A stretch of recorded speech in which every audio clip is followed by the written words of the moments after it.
The magic of thinking big. If you're thinking small and you want to take your life to the next level, get this book. Now, the first chapter, believe you can succeed and you will. It opens with the discussion of wishing versus believing. A wish, it's a faint desire. There's no power behind it. But a belief, with a belief, you can move mountains. So, I want you to do this exercise. I want you to stand up right now.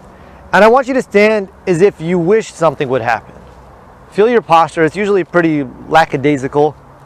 Now, hope that it's going to happen. You probably feel a little bit better. Now believe it's going to happen. Have a degree of certainty behind it. Usually what happens is you start to stand erect, your posture is upright, you start to feel good. So forget hope, forget wishing. I want you to believe that what you want is possible. Use your body to put yourself into a good state at will. There's a theory called the James Lang theory, made by James Lang, where it says basically what you do with your body affects your mind. So stand with confidence, stick your chest out, have your diaphragm point slightly up. There was a study done over at UCLA where they took a group of 20 depressed individuals, or I forget the exact number, but basically for 20 minutes a day, they had them stand with their chest out, smile big, and look at themselves in the mirror with a big smile on their face. And I forgot how many days they did this for exactly, but at the end of the study, all the participants, none of them identified with being depressed anymore. So be aware of what you do with your body and be aware of your beliefs. What are you believing? This brings me to the next topic.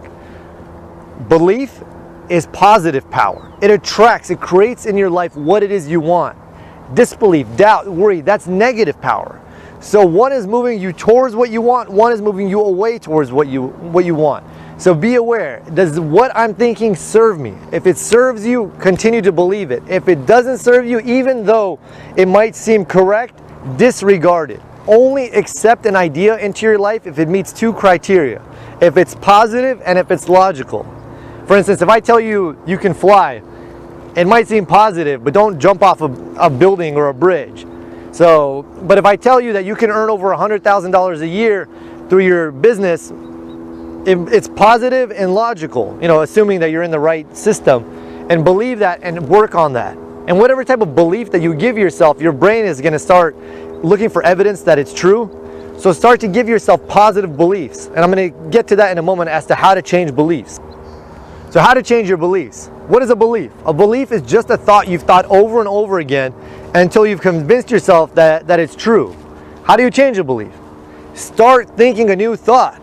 If you weren't good with women, start telling yourself, I'm good with women, I'm great with women. If you're not earning enough, start telling yourself, I'm going to earn more than I've ever earned before. I'm going to do greater things than I've ever done before. Simply thinking a new thought will start to it'll start to create new opportunities, new avenues of expression in your life. There's a saying, repetition deepens the impression. And basically what that means is, as you start to think this thought, as you keep reaffirming it to yourself over and over again, it'll deepen this thought until it becomes impressed upon your subconscious and it'll be manifested in your life.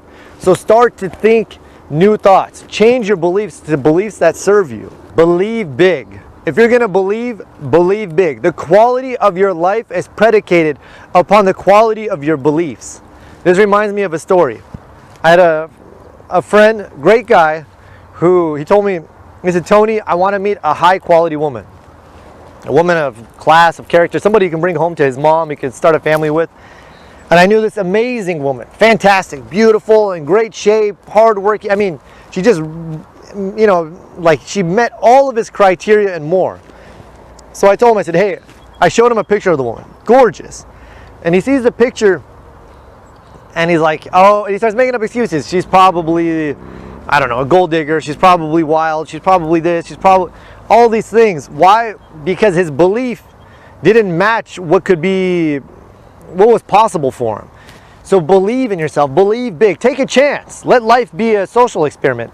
At least by believing big, let's say this is your normal belief and you decide to take a chance and start believing larger, you grew this much. Even if it doesn't work and you only reach this much, you had this much of a gain in your life. So believe big, dream bigger things than you've ever thought possible. Affirm to yourself.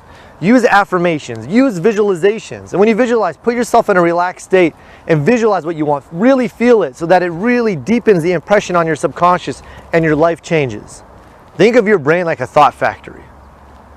And in this factory, there's two foremen. There's Mr. Triumph and Mr. Defeat. When you think a positive thought, it causes Mr. Triumph to go to work. And as you keep thinking positive thoughts and giving him raw material to work with, he'll hire more personnel and it'll create more jobs within the factory. And basically, the positive side of your mind, your positive nature will be strengthened. If you think a negative thought, the same process works. Negativity leads to more negativity. So why is this important? When you start your day, tell yourself as you get up every day, today's going to be a great day. Today's going to be fantastic. This is going to be the best day of my life. I'm so happy to be alive.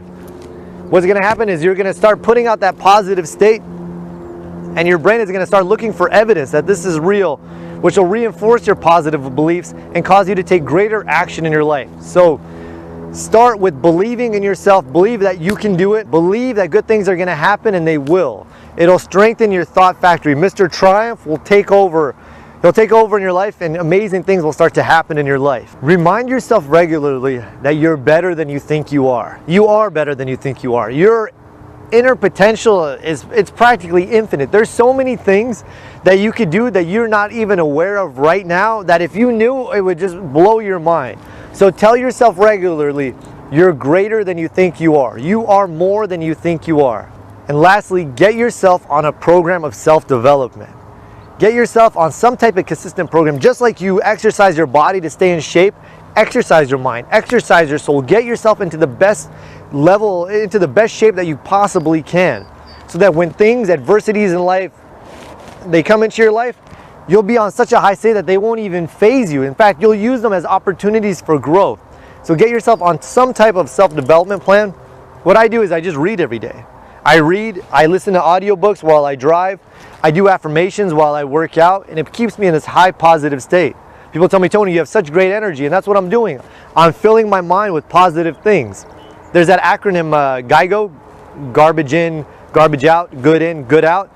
Put good things into your mind and you'll get good things out of yourself and out of your life. So that's it. That's my review of the magic. That's only the first chapter. I'm actually going to cover some of the other chapters. I highly recommend getting this book. There's a link down below. Check it out.